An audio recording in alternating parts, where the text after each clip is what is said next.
me start with saying that it is a great joy. I welcome you all to this memorable occasion, official opening of our growing family under the YBA group. Today is not just about opening doors to clinics or offices, but also about opening hearts and minds and opportunities. Can you kindly allow me to introduce you to somebody who means a lot in my life, who has made today's possible, who is my mentor, my friend, Dr. Andreas Renner Jordan. Yeah, he's here with us. Everything you see here today wouldn't have been possible without him. He has taught me everything that I have to put together to make sure that this day is possible. So, Dr. Jordan, we are saying thank you very much, and by extension, I'm saying that Gambia is very pleased and they are very happy with your work here. I wouldn't have made justice to mention him without mentioning the background that makes him also possible to help, which is University of Wittenberg. Yeah, they are behind everything that he has been doing with us for the past year. So I'm saying to Wittenberg, thank you so much for giving us a blessing in the name of Professor Jordan. Ladies and gentlemen, and everyone around here, I'm saying that courage and positive energy is sometimes what we need in life to do impossible things. With courage and positive, life can be possible. The power of determination I would like to mention here. Along the road is sometimes very rough. Yeah, you have even yourself, doubting yourself. You go up to a point, you start questioning, can I do it? But one thing keep you going, if you have the power of determination to push, most of the time it's possible. And we push hard to make today possible.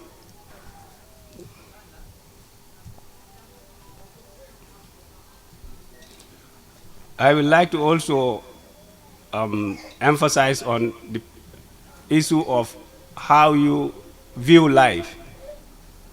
How you view life become the life that you are going to live.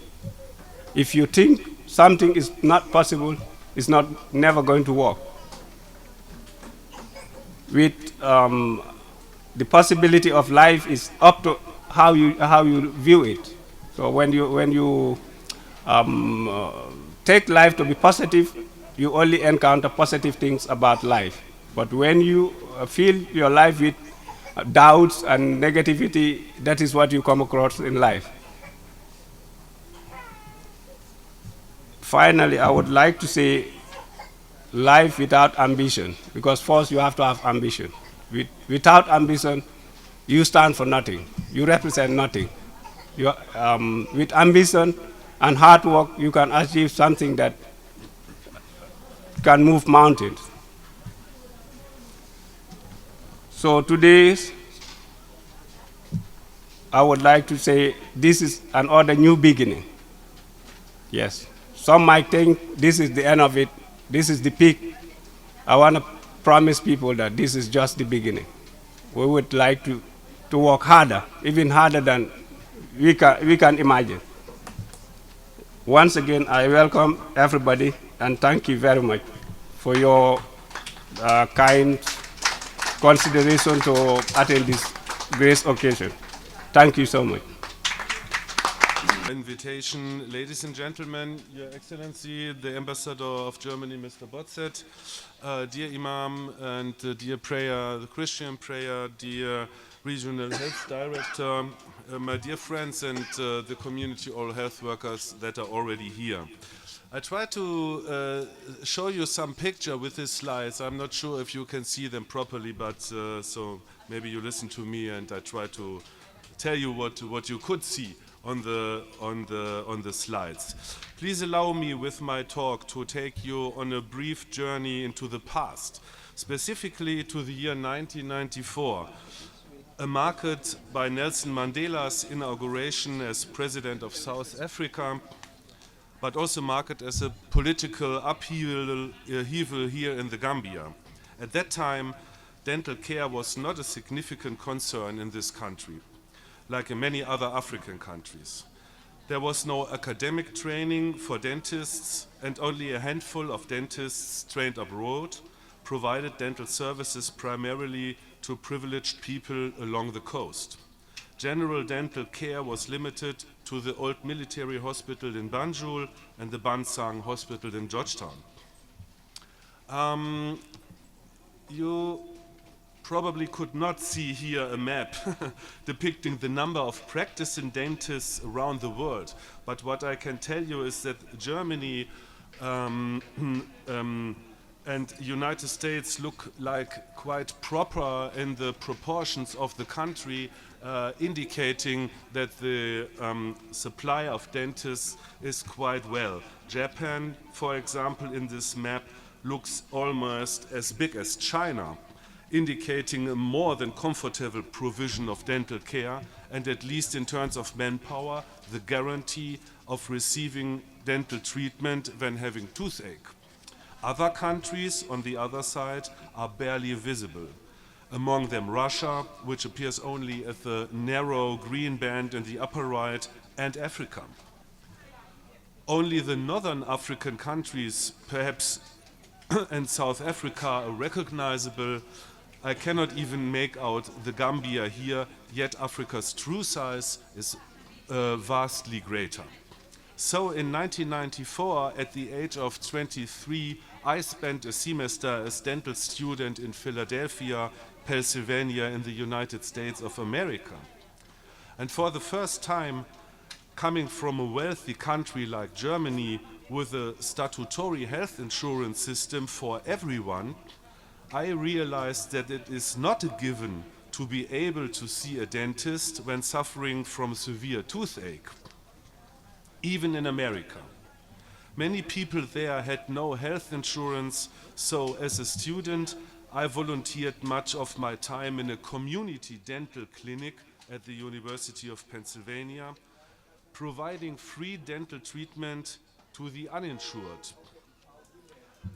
The gratitude of the patients left a deep impression on me and gave me the sense that I was offering an important service.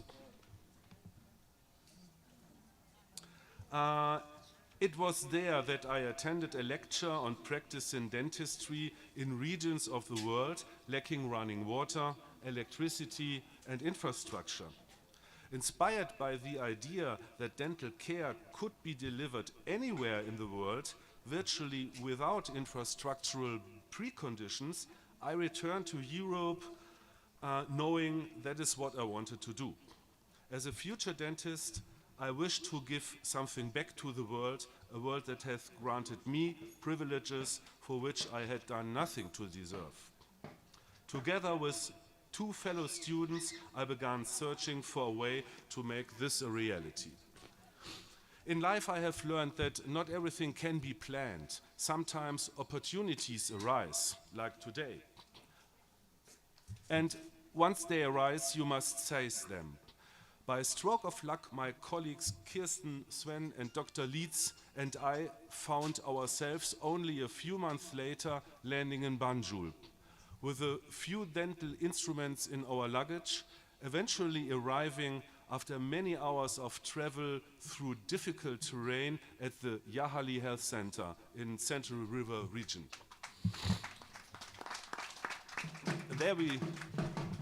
There we set up a camp for several weeks, and offered basic dental care for the first time.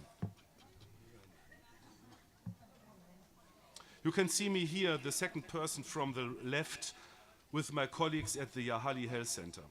The first few days were rather quiet, but word of the dentist's arrival spread quickly. There was an announcement on the radio, and soon countless patients from across the hinterland came to see us. Some had walked long distances and even had to spend the night at the health center to be treated the next day. The influx of patients was overwhelming, and it soon became clear that the limited time available to us, we could not treat everyone. The need for dental care in the central River region and beyond was enormous. Temporary dental treatment by visiting dentists from Europe could not meet the demand, especially as we were only able to present during the German university holidays twice a year. So we decided to train so-called community oral health workers who could continue the dental work in our absence. Therefore, a training center was established at the Yahali Health Center, and already qualified nurses were trained to perform basic dental procedures. The training, developed in consultation with the Gambian health authorities, was carried out by the University of Witten-Herdecke and initially focused on the most essential interventions, tooth extractions and fillings. The foundation for this training was a concept introduced by the World Health Organization in the year 1993, especially for regions with poor infrastructure, the so-called atraumatic restorative treatment, or short form ART. The treatment is termed atraumatic because it involves a filling technique that is largely pain-free and can often be performed without local anesthesia. Moreover, it has been shown that manual cavity preparation preserves significantly more tooth structure than conventional techniques using rotary instruments. As an academic institution, it was particularly important to us to use a safe and effective filling material that would be durable and protect the tooth.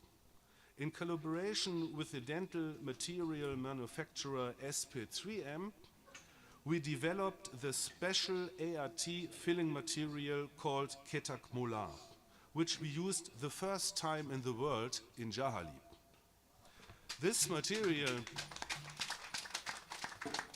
and believe it or not, but this material remains on the market today and is now also used as filling material in Germany. Even then, we were pioneers in science and research here in the Gambia, operating at an international level. As a researcher, it was always important to me that we approached this exceptional project with self-criticism. So we monitored the success of our own fillings in the Gambia over many years.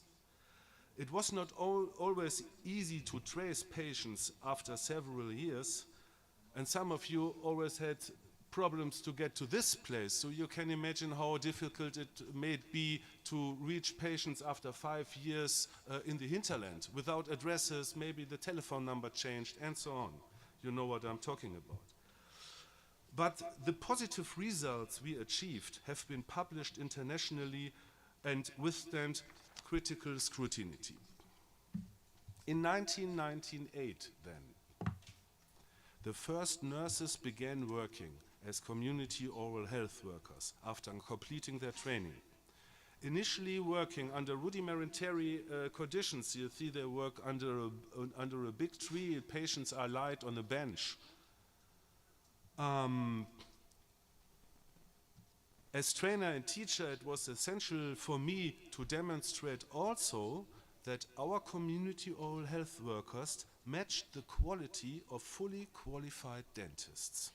And so we also examined this scientifically, published our findings for the professional community, and these measures enables others to benefit from our experiences here, allowing our work in the Gambia to have a global impact. Following this groundwork, we were confident that we could train further community oral health workers in the Gambia.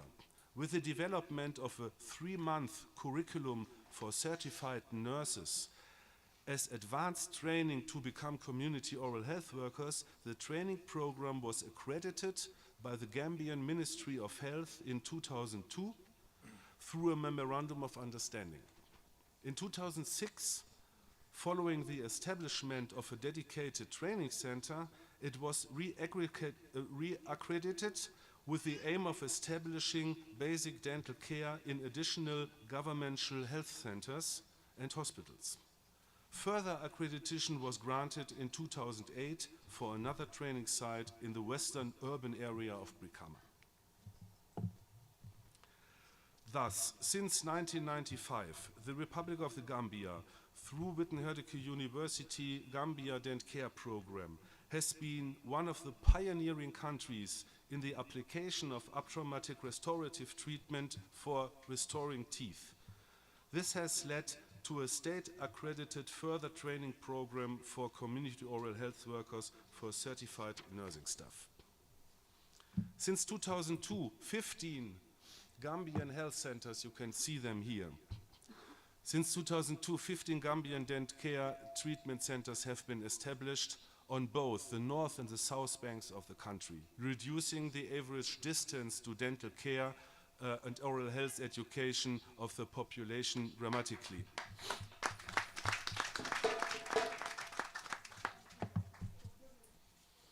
Many of the pioneering community oral health workers from those early days will be here today, a testament to the fact that we have placed this project in sustainable, responsible hands. That, in addition, a new clinic is opening today. This is led by the highly dedicated and conscientious Mr. Osman Waiba, so many years after the handover of the project.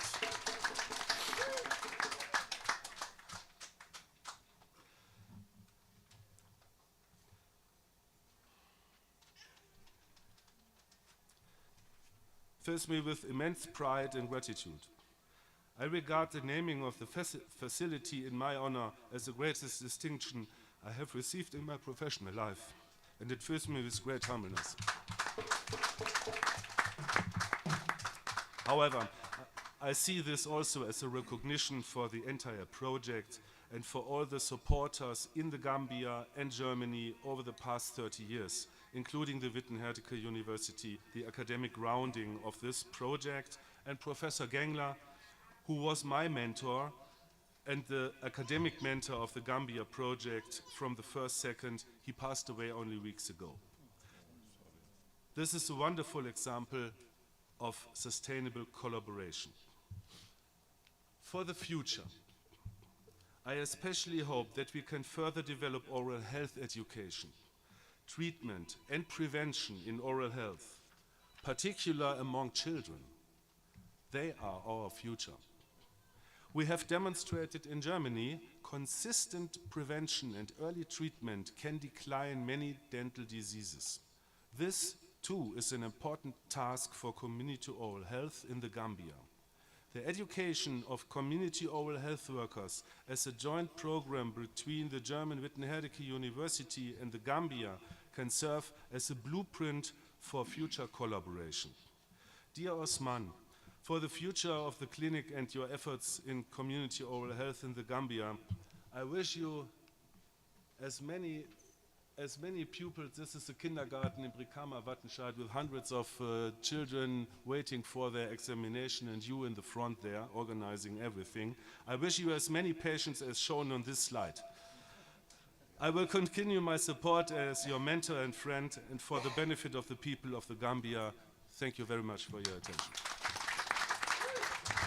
Be here today, and really a day to celebrate. 3 new health facilities are being opened by COBA, the Jordan Dental Clinic, the Waiba Medical Clinic, and the Waiba Group Real Estate. So a big asset now for the area, the combos, and a great honor for Professor Alexander Jordan, whose name the dental clinic will bear, or does bear now. And a great joy for me as a compatriot of Professor Jordan. We figured out, we grew up basically in the same area, like here in the Gambia. You are from Lamin, and I am from Yundum, right? Yes, yes. So more or less. And we probably, as we are more or less of the same age, were driving around as young men on motorcycles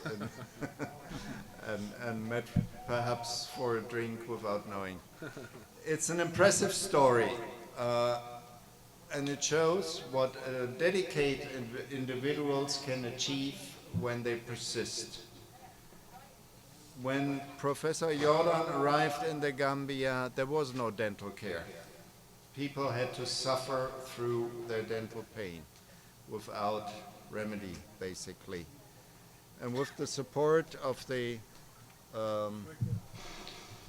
Ministry of Health, 18 basic health care units were established throughout the country. He met Usman Waiba, he taught him, and he mentored him in his further career. And now we're standing here and are able to assist at the opening of these wonderful clinics, which are an impressive achievement, which shows how much two individuals who work together can achieve just by their willpower, their dedication, and their perseverance. So thank you, Dr. Jordan. Thank you, Usman Waiba. Congratulations to what you have achieved. Congratulations to you, Professor Jordan. Let me add, I'm also a bit proud that a compatriot of mine from Germany achieved this without any public support. We didn't add a euro to the whole thing. It was really these two who did it. So thank you, congratulations, and lots of success. Professor A.R. Jordan, the management staff and family members of Waiba Clinics, Western One Regional Health Directorate representatives, Western One Health Facility representatives, media representatives, philanthropists, NGOs and CSOs present, all directors and line managers here present or represented, distinguished ladies and gentlemen, and all protocols duly observed, good morning to you all. We have gathered here to grace the opening ceremony of Waiba and Jordan clinics as part of collective efforts made to ensure quality health service delivery for the residents of the area and beyond. Mr. Chairman, distinguished ladies and gentlemen, it is indeed a great honor to stand before you here as we officially open healthcare delivery facilities, which opens a new chapter in the healthcare of our communities. This occasion represents our shared and renewed commitment for improved health and well-being of every individual. Acquisition of healthcare is a fundamental human right. Everyone should have access to healthcare services they need for improved health and well-being and for socio-economic development. The purpose of establishing such healthcare facilities is to improve community health by providing affordable and accessible healthcare to the people of the area. As a health region, we want to register our thanks and appreciation to the YBA Group under their affiliated donors, Professor A.R. Jordan, the German ambassador, for this initiative of complementing efforts of Ministry of Health towards universal health coverage by contributing their quota towards provision of the much needed health care in this part of the country. Understanding challenges faced by communities in accessing health care and coming up with the objective of bridging these health care intervention gaps is indeed commendable. And we need to thank the YBA Group for coming up with this initiative and their donors. As a development sector, the Ministry of Health is committed to fostering an open and level playing service delivery arena for excellence, where everyone feels welcomed and cared for in the drive to attaining health for all. In this regard, we call on individuals and organizations to follow suit in the collective drive towards attaining the universal health coverage by putting our efforts and resources together for improved health care in the Gambia. Mr. Chairman, distinguished ladies and gentlemen, in conclusion, I want to register some goodwill messages with participants and the management staff of YBA Group. Always observe, cherish, and nurture your professional codes of ethics in patient care.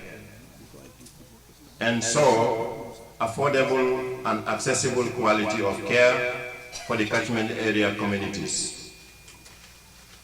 Work in close collaboration with the communities through its local government called the VDC. Strengthen collaboration and communication with other professional health staff in the region and beyond. Communities to also ensure taking ownership of the clinic. Together, we can build a healthier nation and attain the national development goals. On that note, Mr. Chairman, distinguished ladies and gentlemen, I want to say merci beaucoup, muchas gracias, obrigado, abaraka, la baraka, jerejef, ajarama, emite